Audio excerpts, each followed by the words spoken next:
লাইলাতুল কদরে যে জিকিরগুলো করতে হয় বেশি বেশি করে, চলুন তাহলে জেনে নিই। 1. আস্তাগফিরুল্লাহ 100 বার পাঠ করবেন। 2. বেশি বেশি দরুদ পাঠ করবেন। 3. সুবহানাল্লাহি ওয়া বিহামদিহি, এটি 100 বার পাঠ করবেন। 4. লা ইলাহা ইল্লাল্লাহ, এটি 100 বার পাঠ করবেন।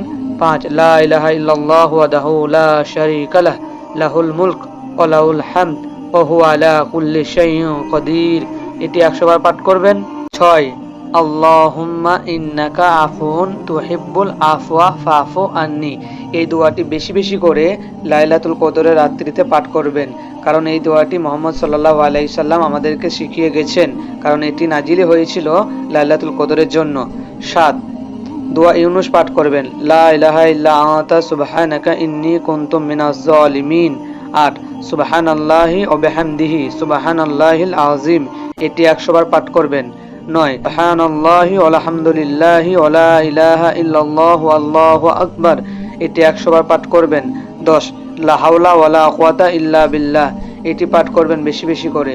যেসব ভাইরা এইসব জিকির জানে না তাদেরকে শেয়ার করবেন যাতে করে তারাও পড়তে পারে।